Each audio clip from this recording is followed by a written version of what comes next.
Did you make it pink because Barbie movie, or was it always like that? It actually was before it. Now people are gonna think it's because of Barbie. I did our logo pink because it's, I don't know, it was like a lot of our first episodes were about bad dates and love and romance. I see. We were like, yeah, but anyway, it just ended up being hump days because it's every Wednesday we post. But yeah. Okay. Are we recording? When you're ready. Okay. Hi, I'm Audrey Scott, and this is Audrey Thoughts with Audrey Scott. Welcome back. It is September 28th. Yeah? Is that right? Yeah, cool. It is. I'm just going to say that no matter what it is or not. But I have a guest with me. This is a good friend of mine. His name is Yoshi. So, Yoshi, thank you for... Ooh! Fuck. Are we still recording? Yeah. Okay.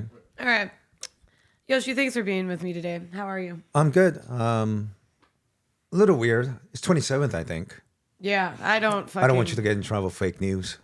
Shit, I have enough of troubles with that. I mean, obviously, I get Yeah. on with everything, and yeah, my energy's a little off today. Yeah, understandable.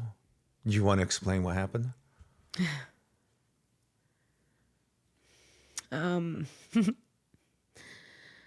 We lost someone in the scene.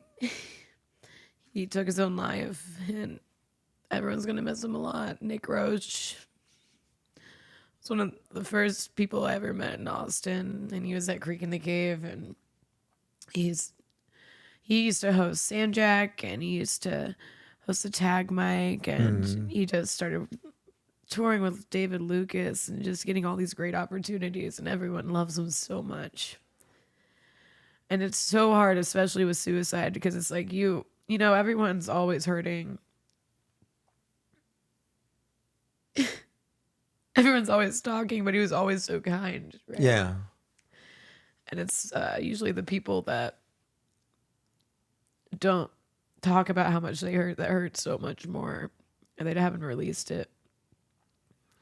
Yeah, I think this is a pretty common thing, and it's really hard for people who are not comedian to understand, because I think it's kind of like when you own a restaurant, you're always constantly worried about feeding people who are hungry, but when you work in the restaurant business, you forget to feed yourself. Yeah. And I think when you're a comedian, you're always worried about making sure everyone is having a good time, and you also remember what it is to be lonely and struggling, so you don't want people to feel that way. Yeah. So you do your best, entertain the audience, make them laugh, but sometimes you forget you need to be happy and make yourself laugh too. I didn't know the kid. He was very sweet. And I don't want to say I'm getting used to it. I'm a lot older than you, Yeah. and each time stuff like this happen, you can't help but blame yourself, because everything, you look back and like, it's like in the movie Usual Suspect, like if you should have known that the guy you were talking to was that Kaiser Sosa was all on there. Oh, you feel like a fucking idiot. The clues were there, but you don't notice it, Until it's too fucking late. Yeah. Until it's too late. And he's so sweet, and he was so, and then a lot of comics, we're not the best people. We feel bad. We feel bad, and we're just shitty, not necessarily have the best morals, and then we get so angry because it's like it should have been one of the shittier ones of us, it should have been a shittier person, like Yeah, you get a little this guy. angry. Yeah. And, Oh, it's so fucked up. Like I was talking, I will not say any names whatsoever. We were like, damn, it should have been another person. Come on, like out of all of them, like why this one? yeah. It's kind of like when you hear like DUI and drunk drivers. For some reason, always the asshole drunk drivers survive. Innocent people And get the fucking killed. family of four is the one Yeah. killed. Yeah, a young mother. And so I don't know who are your listeners and things like that, but I travel a lot. I go different community in stand-up comedy, and you don't want to have a community where stand-up comedians are too helpful, because they have a tendency not to hurt your feeling by saying you're not doing very well. Yeah. You want to be helpful enough, but not too helpful, and you don't want to be too mean, discourage, but I think because I'm older and I've been part of that kind of stuff for a long time, I have to say this is a very unusual place that most of the people are very kind, and you have a amazing comedy scene, and especially the younger ones. You know, I think you guys are very helpful. Like when you talk to some older generation comedians have been doing 15 years older, prior to this whole woke stuff, comedians are really, really mean. Because I knew Patrice and stuff. They're Yeah. just beyond mean, you know. Yeah. But it does make me wary when they're kind. But I think when I met you and you know the comedians at the like Creek and Sunset and of course in the Mothership and places like that, I genuinely feel you forget when you get older, you get a little cynical. But it's wonderful to see young people who you know they have this love for life and they're excited by comedy and it's I could tell you could just literally feel the pain in the air. That's why I didn't really want to go to this place. I think it makes me uncomfortable, you know, and I don't want to pretend like I knew that guy. Yeah. Sure. But when I talked to you this morning before recording everything, yeah, it doesn't matter how much older you get, you never get used to it just is really painful. And he probably didn't know how much people loved him. No. That breaks my heart because everyone loved him so much. Yeah. I feel like the reason people are so friendly in this scene is because of COVID. I feel like COVID, this was a chance of hope. Like we had hope. Yeah. We made this, you know, it was from nothing. Yeah. I mean, not saying that there was not a scene here before, but so many people came out here, you know, from being either locked up in Canada or just lost everything, maybe lost their job or just all the shit going on with the coronavirus. And this is the only city where things weren't entirely locked down. I think we all had like faith and hope.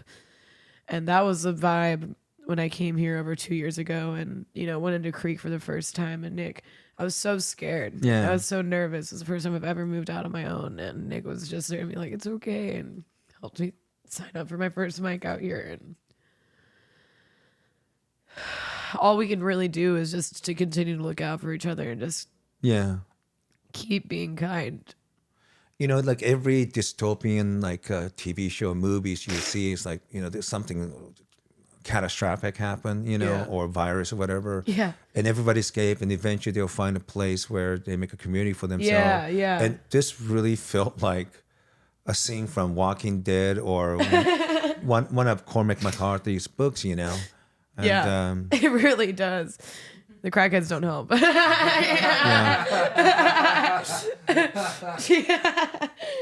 Fentanyl's crazy. And I just don't want people to blame themselves because I'm so I worried about I said, that. I didn't know. You know, I think you know, as far as my experience, you know, my cousin did it, and my uncle did it, and my dad did it. You know, and then you unless they live on note, it's hard to say why they did it. Oh And, my God, you never know why. yeah, sometimes a couple of days before they do it, they're so happy because they finally have a control what's going to happen to them. It gives them a little bit of a peace. I mean, I don't know how many times I've seen pictures and video clip, people killing themselves hours before. They're having a wonderful time. Or it could be a situation where something happened that moment and they didn't know how to deal with it. I've been told like, Yeah, a If- quick one. Yeah. if you could somehow withstand that 15, 30 minutes, maybe you could overcome it. But you know, it's yeah, like you know, you just don't understand when Anthony Bourdain's of the world do it. It just seemed like, you know, every guy want to be friend with that guy, and so many women want to be with him. But I think when your brain, your heart is just burning, and you just want that fucking pain to end, you know. Yeah. So, and different culture have a different attitude about how we should deal. You know, this is, you know, it's kind of surprising, like off topic, kind of, you Yeah. know, yeah. but it's really strange when you get older. Can I get a tissue, please? Thank you. When you get older, how much you really change your attitude about things, you know. Yeah. I was really wrong because I think when you grow up in like some of the blue cities, you start thinking religious people are crazy or whatever, you know. Oh But, yeah, yeah. yeah. But when you do get older, this is such a crude thing to say. I don't know what kind of lesson you have. That's it. Oh my God, it's my podcast. Are you kidding me? What? Yeah. I don't want. I hate to add this story because you did a wonderful time talking, explaining what Do happened it. to you. So sometimes weird things happen, and you learn something profound and important in places that you least expected. You know. So I think a lot of the comedian knows. I used to work in adult business. You know, I Yeah. did PR for one of the porn company and editing. I did a DVD for porn company and whatnot. But years ago, my friend Brandon Iron was filming a porn movie, right? Yeah. So I don't remember the name. This is like 2005 or six or whatever. And so it's a scene where Brandon, he's a Canadian, he's doing a scene with this girl, and as soon as he's done having sex with her, there's like a blow bang. So there's like 15, 20, 25, maybe even 30 guys in another room. She have to, give them blowjob, whatever, right? I was there because I have to do paperwork or whatever. Yeah. And make sure they're 18 years or whatever. And a lot of people think that must be fun or like, well, it's just hot or whatever. But not really when you have like 30 manholes and it smells really, it's so disgusting, right? Yeah. But you know what was weird? There was two guys arguing because they were waiting for their turn in the line or whatever. Uh-huh. There was a fat guy and a skinny guy, and I think the fat guy was Catholic. A skinny naked guy was Protestant, right? So they were like arguing in a porn shoot about why Catholicism is better than Protestantism or whatever. It's kind of odd thing to see, right? So I'm listening to them because, I mean, if you guys are really religious, you wouldn't be there in the first place. Right. But they don't have You're like banging him out. yeah. And the girl Brandy was having sex prior, doing pretty makeup or whatever. She had big boobs or whatever, but she had crucifix with Jesus here, right? Jeez. So whenever she moves, it looked like Jesus trying to grab one of the boobs. Right? So anyway, For balance. so it's odd. It's like, but I'm not there to like make judgment or tell what to. But it is odd. But you know what was interesting? When those two guys were talking, they were talking about the beginning of Reformation, which is October 31st, 1517, if I remember right. That's the 500th anniversary, I think it was 1517. Anyway, they were talking about, the superior. Here's a weird thing. Years later, I go to Germany. Yeah. I went there on the 500-year anniversary. So I went there only because I heard two guys bang, arguing. And you know what happened when I went there? It was a huge event. Like Angela Merkel, the prime minister of Germany, was there. Wow. And other major representative of USA, other European countries were there. And I was there more out of like curiosity and almost like a freak show, but I was really wrong. There's so many Americans who were there, religious. I didn't tell them I used to work in porn and that's the reason I was there, whatever. But I don't want to be too honest. Yeah. So it's not this blow bank, yeah. But what I thought was interesting, the media thing to portray these people being bigoted and narrow-minded people, I never got any of that. If anything, oh, good for you. Even though you're not religious, it's really nice that you're here. I hope you have a blessed day. And you don't hear things like this. And I think sometimes we judge too many people, too many places, too many countries based on media or things that we hear on it. Yeah. I think it's really important to go to those places. Some people say, oh, don't go to Canada, they're like communists, or people in Canada say don't go to Texas or whatever. Yeah. But unless you go there, like, How do you fucking know? yeah, like if you never been to Middle East, all we ever see is people burning US flag. I've been going there for 20 years. I've never seen anything like that. Yeah. If anything, I went to malls in Dubai and places in Turkey or Morocco. There's just regular people going to McDonald's, like, and they're just fatso, like Yeah. fat Americans. They just spend their time with family, things like that. Yeah. So when they say they're against abortion or certain lifestyle, they just have a different opinion about it, but That's they're not okay. rude about it. Yeah. So when I talk to them, I do think it's really nice when you talk to them, because it really hurt them when they see people get abortion or a suicide. Yeah. And just because somebody might not agree with you, they might have a good reason why they feel that way do. I don't have to agree with them. So I think Yeah. I don't like this dividing shit at all. Like, No. even if I don't agree, I just listen. Like, I don't agree with your position, but I believe that you believe that. I'll be patient enough to listen to someone, and I Yeah. think I have a really hard time with when I'm trying to discuss my opinion with someone and they immediately shut down when they hear a trigger word or something. Yeah. And you know what? I will always listen to someone, and I try very hard, like, not to interrupt people, because I'll do that Yeah. sometimes. But when people get defensive right away, when people start immediately getting defensive and they start attacking you Yeah. because they can't even, when I'm asking you why you believe something and you get mad, that's when I don't really have any patience, because Yeah. it's like, it sounds like you don't even know what you believe in yourself, and then you'd rather use like hate and anger Yeah. than actually figure out why you believe in what you believe. Like, Well, I think it's funny, like they when they stop talking to you, and or they don't follow you on yeah, social- yeah. which is fine, because we're all going to die, and most likely there's groups of people that we love, they will die before us, and we will die before remaining friends and whatnot. You're never going to really have perfect time to say goodbye to someone. If they stop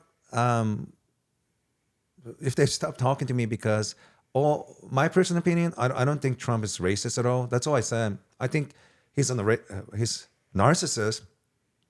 I think only way you could be racist if you stop thinking about yourself, put somebody down. I don't think he thinks about nothing but himself, to be honest. No. So, but I just said that, and I met the guy.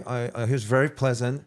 But if that's enough for you to stop talking to me, that's fine. But I'm thinking, like, you're not gonna hurt me. No. And yeah, you're a friend, but you're not that good of a friend. Calm down. I mean, obviously.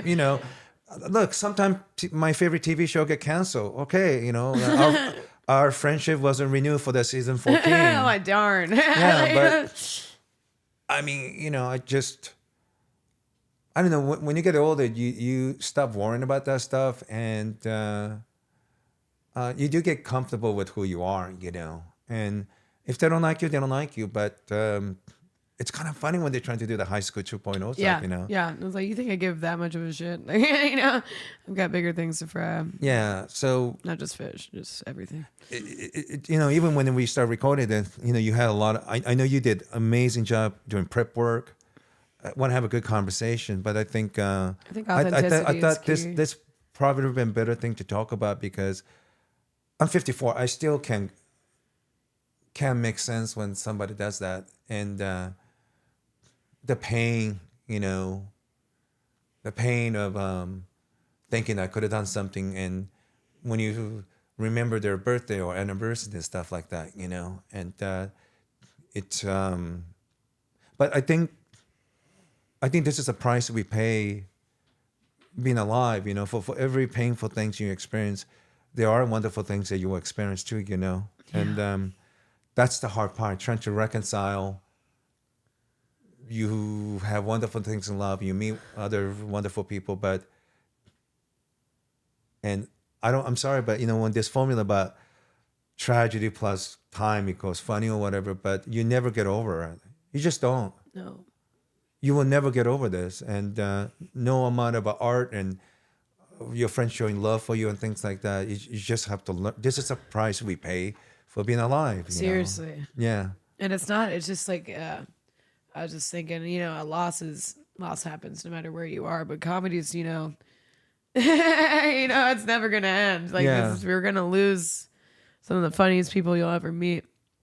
And I was talking to a friend yesterday, and it's like, I think it's about like just checking in and stuff, but it's like, how the fuck do I check in on everyone all the time? Like, how do I don't know. It's just an overwhelming task, I feel. Obviously, we have to work together. Like, I Yeah. can't talk to over 500 comics every day and be like, how are you? Are you okay? Are you okay?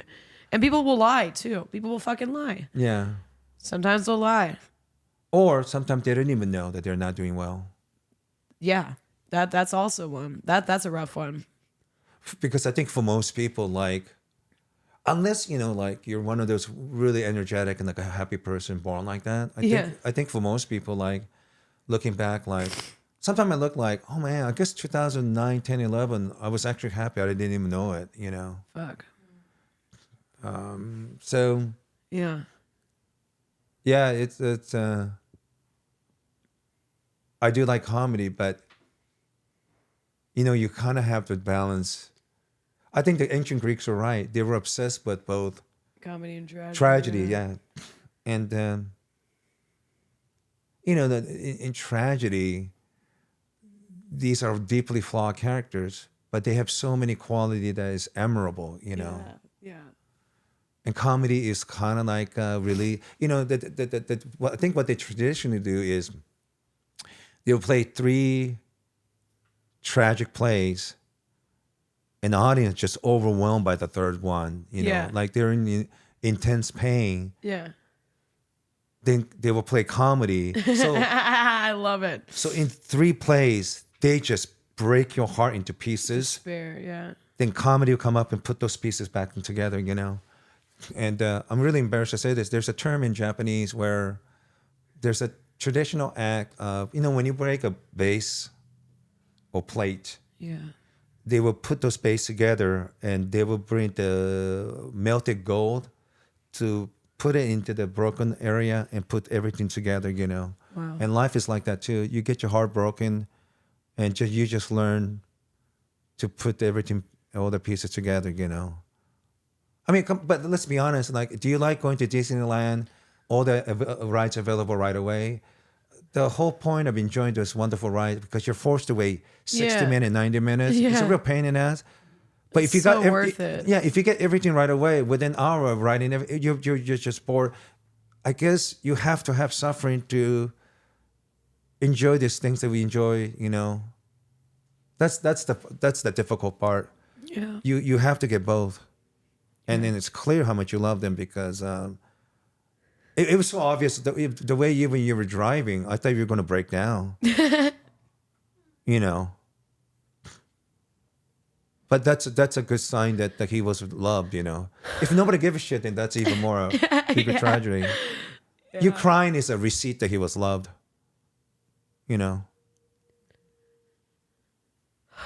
It's sad because so young. I wish he knew that. Do you want to tell a couple people like the funny couple story about Nick? Because we don't want to end with it down. Just tell a couple stories like indicative what kind of person Nick was, how kind he was, how funny he was.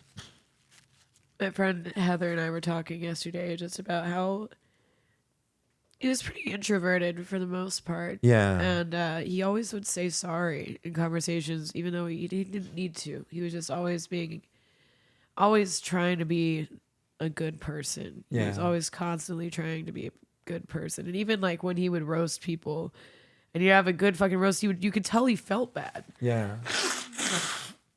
He was just always so caring and always just wanting to be a good person. And Yeah. he was so sweet. And I remember when he started working at Creek and he was so happy. It was just like a smile on his face. And then getting to work with David Lucas, I was talking to him on Saturday and I asked him if he was happy.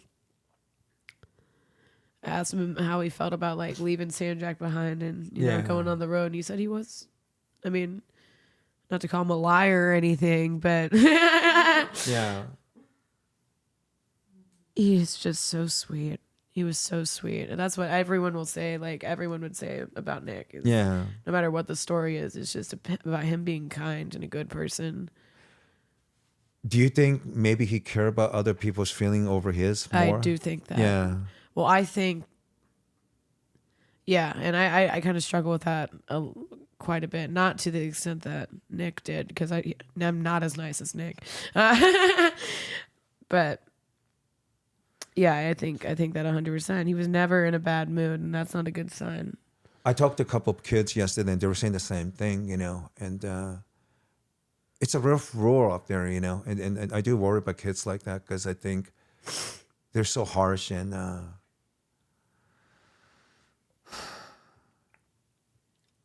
would he able, with kids like that able to survive in a tough world of entertainment, It's a really rough business, I think. I will say this. We were talking earlier about just the odds of more comedians passing away or more comedians possibly taking their lives because of this happening. Remember that you have friends, and killing yourself is gay. Also, I will never kill myself. If anyone says that, it was the government, and I have to tell you guys this now because I knew you were going to go that angle. I am knew not it. ever killing myself. All right. It was the CIA. It was, yeah. I mean, you start being able to figure out how to see reptilians in the regular human life, and then the government kills you. So, yeah, I think this is really like a milestone in the scene right here. Yeah. It is a huge. I don't know. God knows what will happen now. Because I only come here every like 3 or 4 months for a little bit, But Yeah. I would imagine this is probably the first major thing like this. This was yeah. The other I would say the last major death would be when Adam passed away. Adam. I'm trying to fucking remember his last name right now. I feel horrible. In Austin or? Yes, he was a co-owner of Sunset Strip. Okay. And he passed away right before the club was like. Oh, was it opening. like a heart attack or something? Or Yes, it was a heart attack. I see. Yeah. I'm so sorry. I can't remember your last name right now, Adam. I did DMT with him 2 weeks before he died. Yeah. I think suicide hurt us more because heart attack, it's not something that he chose to do. Right. That was his heart's fault. Yeah. I mean, it's obviously sad. The end result's the same, but it's like, whoa, I can't stop a heart attack. Yeah. I can't stop that. I can check in on someone. I can just, like, I think like a lot, I don't think I'm alone with this, but I think a lot of people might be thinking like, what the fuck could I have done? Yeah. What was, I mean, I don't want to be insensitive, but what was he overweight? Adam? Adam? No, Adam was in good shape. Yeah. Oh, was he young? He's a young father. He was probably in his 30s, mid 30s, late 30s. Yeah. Oh my God. Yeah, he has 2 kids, a wife. He would travel in between Jacksonville and Florida. Oh wow, I didn't know that. I did hear somebody passed away, but Yeah.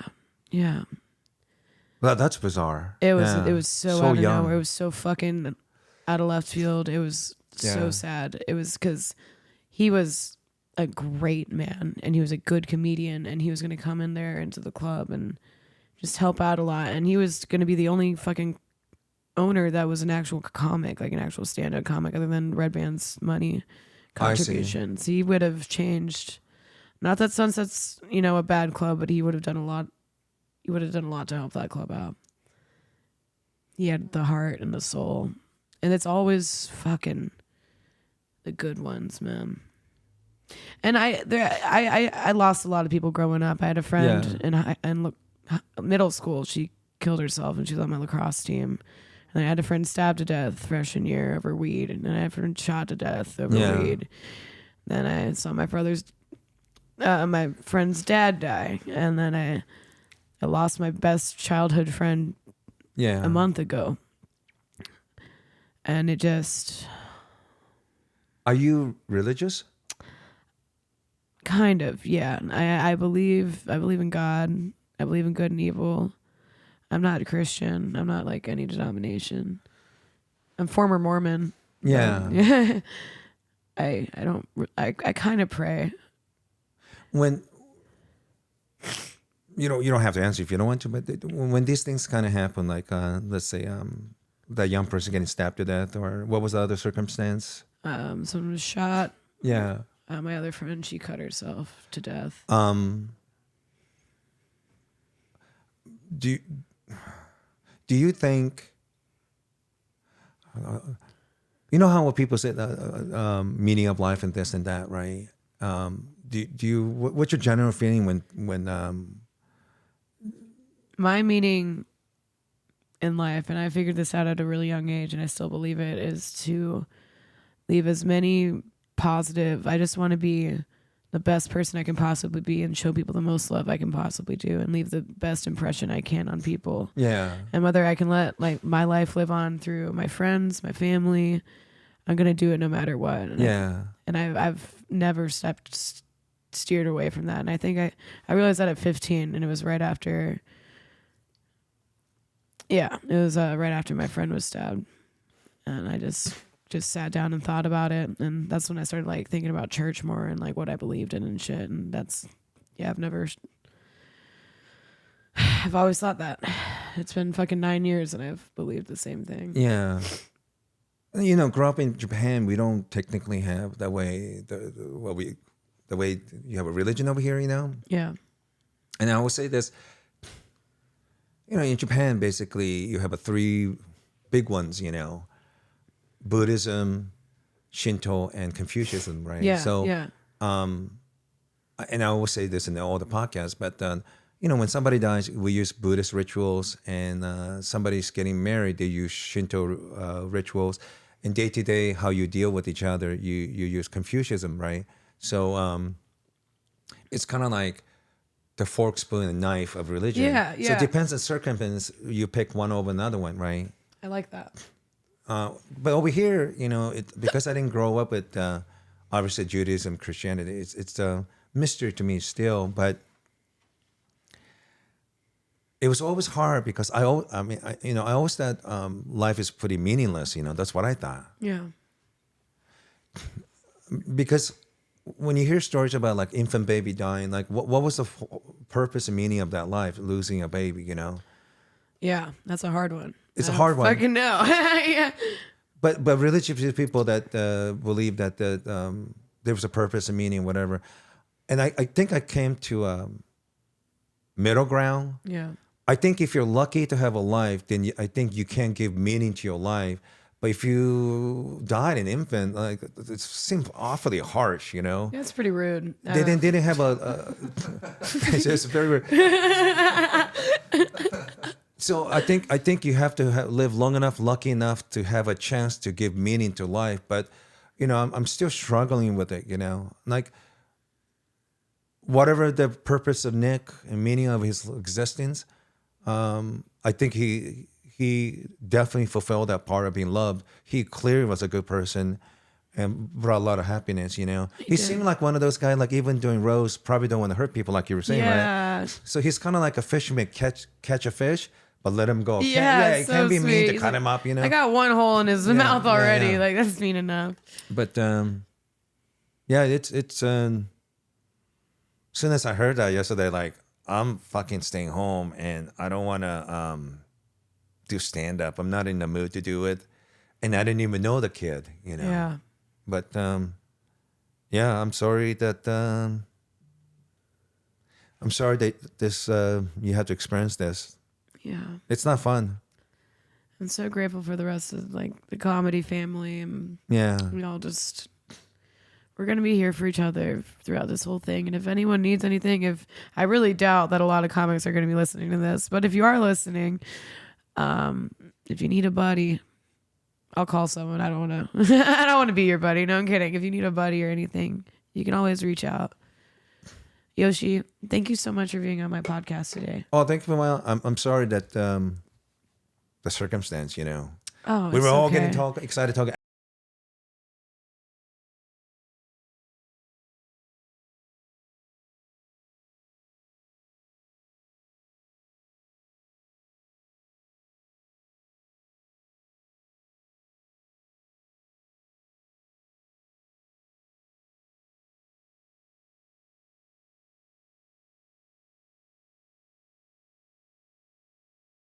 I know it sounds corny, and I wouldn't want to do it, but do you want to send a message to Nick and then end the podcast?